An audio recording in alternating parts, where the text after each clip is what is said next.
Homeland security ਦੀ secretary Christie ਨੋਇਮ ਨੂੰ ਜੋ ਉਹਨਾਂ ਨੇ ਕਿਹਾ ਆ ਵੀ ਐਲੀਗੇਟਰ ਜਿਹੜੀ ਅਲਕਾਟਰਾਜ਼ ਹੈਗੀ ਆ, ਉਹ ਜਿਹੜਾ ਅਸੀਂ ਇੱਕ ਤਰ੍ਹਾਂ ਨਾਲ ਮਾਡਲ ਬਣਾ ਰਹੇ ਆ for state run migrant detention centres ਦੇ ਲਈ। ਉਹ ਕਹਿੰਦੇ ਵੀ ਇਦਾਂ ਦੀਆਂ ਜਿਹੜੀਆਂ ਜੇਲ੍ਹਾਂ ਆ ਹੋਰ ਸਟੇਟਾਂ ਦੇ ਵਿੱਚ ਵੀ ਬਣਾਈਆਂ ਜਾਣਗੀਆਂ।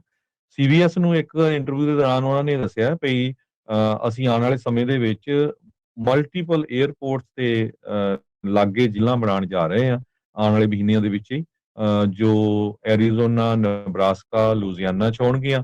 ਕਾਰਨ ਇਹ ਆ ਵੀ 에ਅਰਪੋਰਟ ਦੇ ਲਾਗੇ ਹੋਣਗੇ ਤੇ ਉੱਥੋਂ ਫਿਰ ਛੇਤੀ ਡਿਪੋਰਟ ਵੀ ਕੀਤੇ ਜਾ ਸਕਦੇ ਹੈਗੇ ਆ।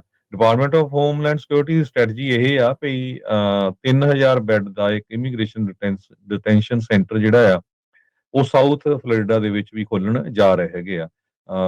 ਅਲਕਾਟਰਾਜ਼ ਜਿਹੜੀ ਐਲੀਗੇਟਰ ਅਲਕਾਟਰਾਜ਼ ਆ, ਉੱਥੇ 450 ਮਿਲੀਅਨ ਡਾਲਰ ਜਿਹੜਾ ਆ ਆਪਰੇਟ ਕਰਨ ਨੂੰ ਇਹਦੇ ਤੇ ਖਰਚਾ ਆਊਗਾ ਪਹਿਲੇ ਸਾਲ। ਤੁਸੀਂ ਅੰਦਾਜ਼ਾ ਲਾ ਲਓ ਤੇ ਜਿੰਨੀਆਂ ਖਬਰਾਂ ਆਉਂਦੀਆਂ ਜਿਹੜੇ ਇਦਾਂ ਦੀਆਂ ਜੇਲ੍ਹਾਂ 'ਚ ਰੱਖੇ ਗਏ ਆ ਲੋਕ, ਉਹ ਦੱਸਦੇ ਆ ਵੀ 50 ਪਿੱਛੇ ਇੱਕ ਟਾਇਲਟ ਹੁੰਦੀ ਆ, ਖਾਣ ਪੀਣ ਵੀ ਚੱਜ ਦਾ ਨਹੀਂ ਮਿਲਦਾ, ਸਿਹਤ ਲਈ ਕੁਝ ਨਹੀਂ ਹੁੰਦਾ, ਮੈਡੀਕਲ ਲਈ ਬਹੁਤ ਬੁਰਾ ਹਾਲ ਆ। ਇਹ ਆਪਾਂ ਤੁਹਾਡੇ ਨਾਲ ਖਬਰਾਂ ਸਾਂਝੀਆਂ ਕੀਤੀਆਂ ਜਿਹੜੇ ਬੰਦਿਆਂ ਨੇ ਆ ਕੇ ਦੱਸਿਆ ਹੈਗਾ ਜਾਂ ਹਿਊਮਨ ਰਾਈਟਸ ਆਰਗੇਨਾਈਜੇਸ਼ਨਸ ਨੇ ਇਹ ਦੱਸਿਆ ਹੈਗਾ।